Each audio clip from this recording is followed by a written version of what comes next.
First, I need to address the Casey. You obviously are such a big fan. I know you all are a big fan, but you're a big fan of the Real Housewives, and yet you didn't create this. How did you come to this? How did you guys get her involved? Yeah, kind of. Like, is that the right word? No. When you're angry? I think it's just you yelling. Yeah, you should stand on.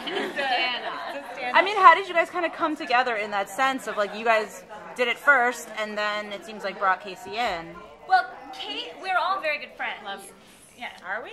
I'm sorry. We all were very good friends. Really tight. And so when we did this, Casey was the first person we thought of. We wrote a part with her in mind. She was, and we literally were like, her schedule was, she had something she was doing, and we moved the schedule. We were like, we need her in this because she is the ultimate Housewives fan. Well, so are you. Yes, and as am I.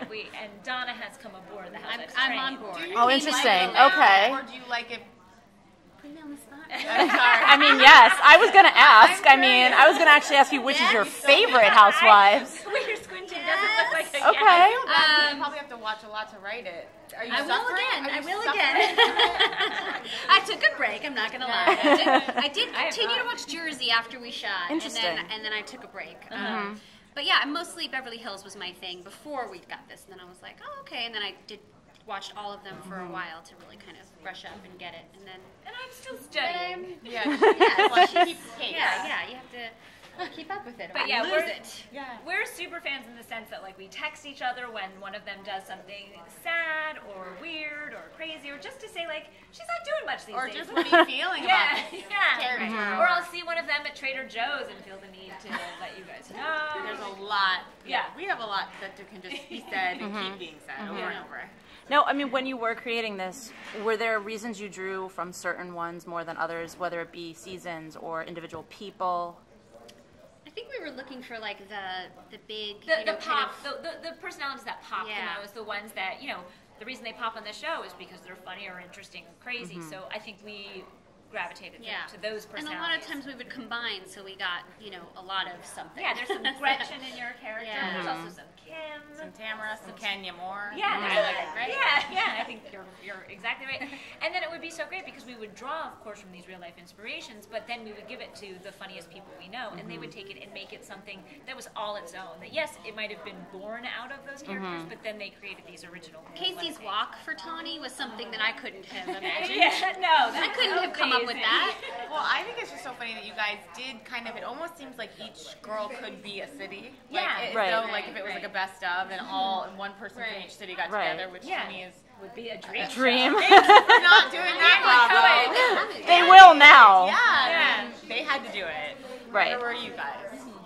Now, a lot of the cast was saying that they were not fans of The Real Housewives, that they didn't watch it, and then when they did watch it... Some real naysayers.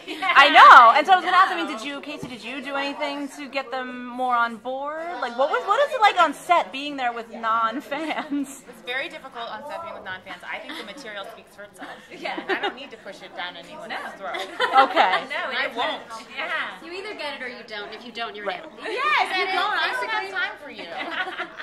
So.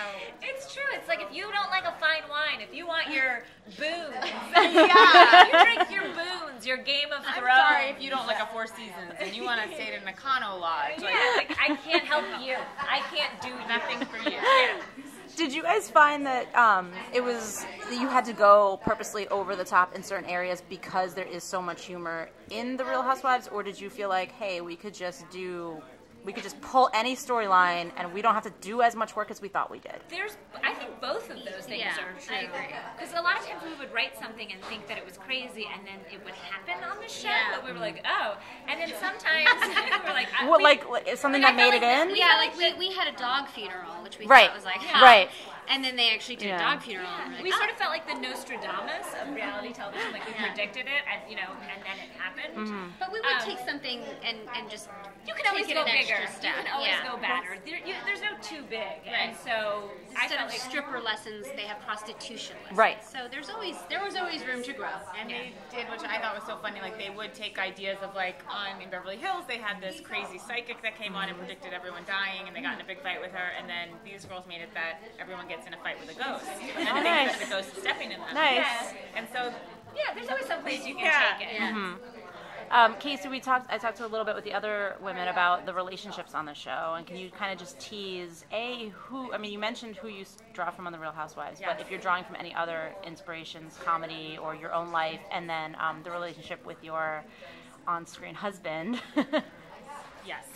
Because I think that one is a very special one. Yes. I primarily was drawing from the Housewives, like Gretchen Bellino, Little Tamara Barney, Alexis Bellino, Gretchen Christine, Uh-oh. Butte. Yeah. I would love to have some Gretchen Butte if that's she wants to send me some for next season if we should do another one. But I think I love all the Housewives, and in terms of my relationships on the show, Shauna is my best / worst frenemy, and my relationship with my husband, played by Stephen Tobolowsky, I'm hoping and praying he's gonna die any day now, and every day is a disappointment when he still lives.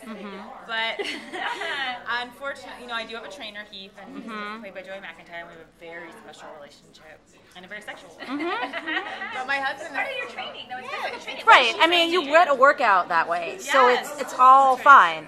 And my husband is actually like this really funny character that they wrote for Steven, where I'm clearly cheating on him and just in every way possible in front of him, and he finds a way to love me through it, and thinks I'm playing little jokes on him and being so sweet, and he just refuses to see it. He does not get it. Yeah. No, Right. because he is not dying, is what we find out. Right. Allergy. Allergies.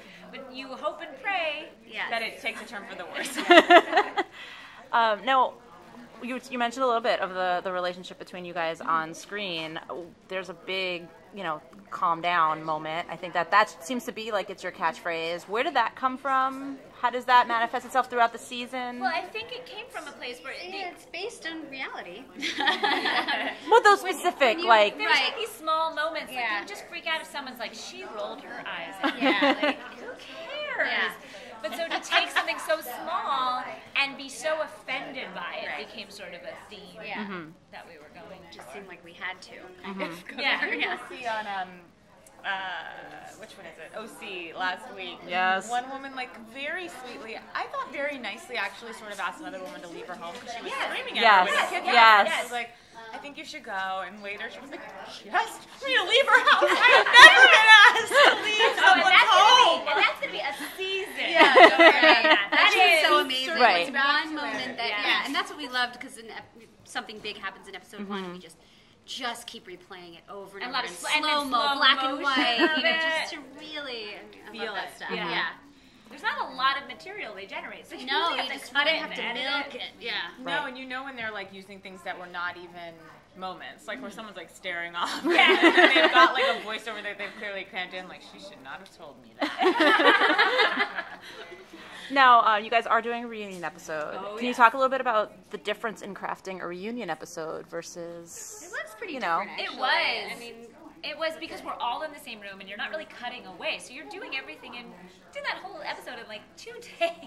Like, it was kind of I feel like they filmed the real ones for like 20 hours. Oh, yeah. Yeah, they do. For like 2 hours. Yeah. We still got tons of material, but it is different because we're all in one room. And you need to follow up on every single character and find out what's going on. And find out where their relationship has been since. Where they are now. Yeah, so we had to hit all those templates that you hit kind of in those episodes. And then, the yelling at Andy Cohen. And, like, But the fun of actually... no, you go. Well, I just think it's such a funny trope that Paul Scheer's kind of doing this version of an Andy Cohen, and I love Andy Cohen so much, and it's actually such a sweet kind of roast of him, because I don't think there's any way you cannot like him. He's just so likable. It's an homage. It's a beautiful homage. I dream that Andy Cohen and I are best friends. And we're on the beach with Waka, and we're like having, or Watcha, and we're just Paul like, does need to have a Waka if you guys oh, yes. Yeah. Like he, I love Andy. The fact that he saw, I think, the preview of the episode and blessed it. It's like the Pope blessing you. You just kind of feel like so special. He's the puppet master. Yeah. And we all, he is our leader. And you